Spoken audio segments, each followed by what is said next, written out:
Hello, welcome back. Okay, so we kick off this project with the level one, which is the introduction to website design.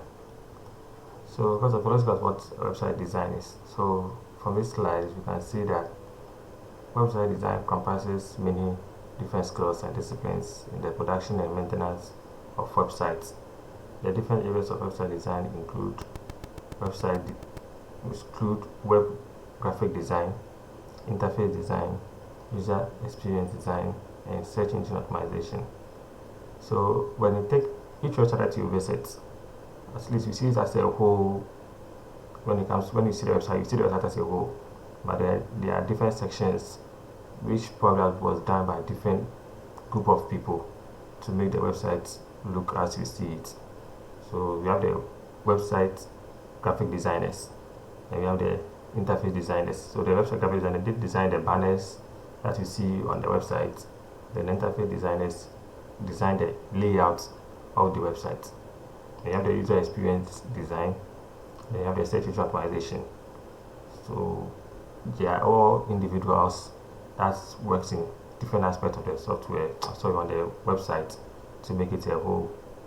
So often many individuals who work in teams covering different aspects of design process.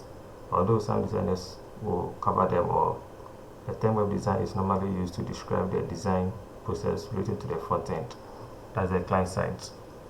As we go on with this course, you'll be getting more understanding what we mean by front end, back end, client side, and then server side.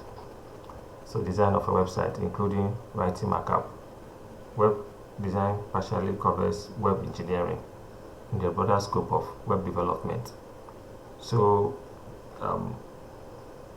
just like how I introduced the course to you, we started with web design, then we move on to what? Web development.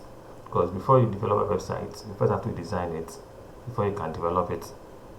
Just like building a car, you have to design your car before you can actually put in the engine. When you are building a house, you first put out the plan of the house before you actually go to the ground to build the house.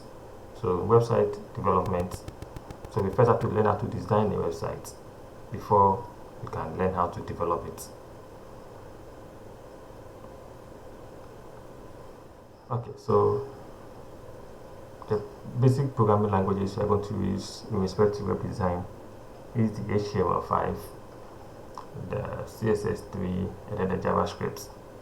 These are the three main basic languages we are going to use. That's in level 1 for website design. We are going to look at the HTML5, what it does, how it is being used. Then we move on to the CSS3, how to design your website. That's where the colors, the background images, the slides, and all those ones comes in. The JavaScript for interactivity. Now the website can behave. You can ask the website something and you get a response. How the website behaves. So that's what we're going to use JavaScript to put in some small interactions between the website and then the user. Okay, so in our next lecture, we're going to start with the HTML basics, and we're going to learn more about it and how to use it. Right, thank you very much. See you in the next lecture.